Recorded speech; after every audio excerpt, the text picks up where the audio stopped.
पिरो अकबरेको गुलियो आम्दानी। Digilink, get connected, stay connected.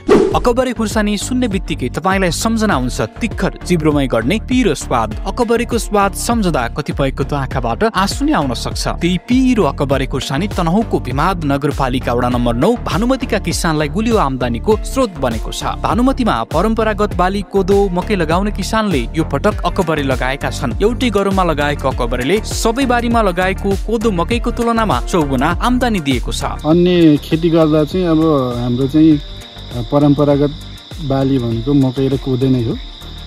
त्यो भन्दा त यो लगभग डबल चौगुनै राम्रो फाइदाजनक छ जस्तो लाग्छ मलाई चाहिँ। त्यो कोदोहरू चाहिँ अब मकैहरू चाहिँ हामीले त्यसलाई चाहिँ हामीले बेच्ने र त्यसबाट चाहिँ हामीले आम्दानी लिने चाहिँ खासै त्यस्तो गरेको थिएन र यो अकबरे खुर्सानीबाट चाहिँ हामीले यसलाई चाहिँ बजार लगेर बेचेपछि हामीले चाहिँ यसबाट नगद पाउने भएकोले यो चाहिँ फाइदाजनकै छ। मकैहरू लगाउँदाखेरि अब सबै बारीको गर्दा नि हामीलाई त्यति 1.5-2 लाख चाहिँ आउँदैन। यो खुर्सानी लगाएपछि त हामी त 1.5-2 लाख त नर्मल एउटै 1 रोपनी जग्गाबाटै हामीले आम्दानी लिन सक्यो है, सक्ने रहेछ। बाँकी त अब यसरी लगाउने भने त यसरी यो ठुलो कलरमा लगाउने भने त आगुमको उसमा त हामीले त 10-12 लाखै लिन्छ। असारबाट यता 1 रोपनी जग्गामा चाहिँ 1.5-2 लाख रुपियाँ लिनु भन्ने कुरो त हामी जस्तो किसानी मान्छेलाई त अब राम्रै हो नि। यो उत्पादन राम्रो हो हाम्रो लागि हो। भानुमतीका 35 बढी किसानले अकबरे खुर्सानी फलाएका छन्। भानुमतीको कटनछाप, पाथर्दी, सखे, पाइमे, जौपानी र रिठा भन्ज्याङका किसानले व्यक्तिगतसँगै सामूहिक अकबरे खुर्सानी लगाएका हुन्। पिरो अकबरेको गुलियो आम्दानीले किसान दङ्ग परेका छन्। आम्दानीको श्रृङ्खला हेर्दाखेरि सबै किसानको मुहारमा खुसी भएको हुनाले हामीले खुर्सानी चाहिँ पिरो जातमा पर्ने तर पनि यसको बास्ना पनि असाध्यै मिठो बास्ना आउने तर पनि यसलाई चाहिँ आम्दानीको हिसाबले हेर्दा मान्छेको जीवनसँग जोड्दाखेरि गुलियो नै भन्न चाहिँ राम्रो होला जस्तो हामीलाई त्यो खालको वातावरण निर्माण भइरहेको छ।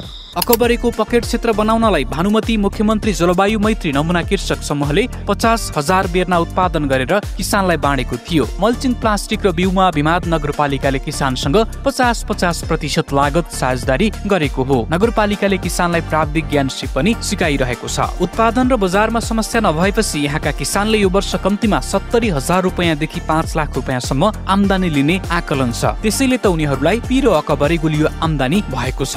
भानुमतीका किसानले फलाएको अकबरे काठमाडौँ, पोखरा, चितवनसँगै तनहुँका स्थानीय बजार दुलेगौडा, खैरेनीटार र भिमादमा खपत भइरहेको छ। किसानले 200 देखि 300 रुपियाँसम्म प्रति किलो मूल्य पाएका छन्। अकबरे लगाएर गतिलो आम्दानी लिन सफल भएपछि यहाँका किसान निकै हौसिएका छन्। अकबरे फलाएरै गाउँमा आधा करोडको हाराहारीमा भित्राउने भएपछि सम्भावना देख्न थालेका छन्।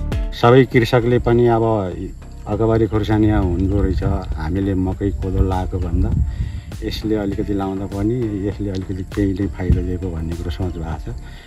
अझै कृषकहरूको मनोबल चाहिँ अलिकति उच्च बढिराखेको छ। अब उनीहरूको सोच पनि अहिले हामीले के बनाएको छौँ भने अलि भोल्युममा यही खेती गरौँ भन्ने कुरो अहिले सोच बनाइराखेको छ। अन्तर्राष्ट्रिय स्तरको प्रविधिबाट स्वास्थ्य परीक्षणका लागि भरपर्दो प्रयोगशाला SRL Shukla Gandaki reference laboratory प्राली।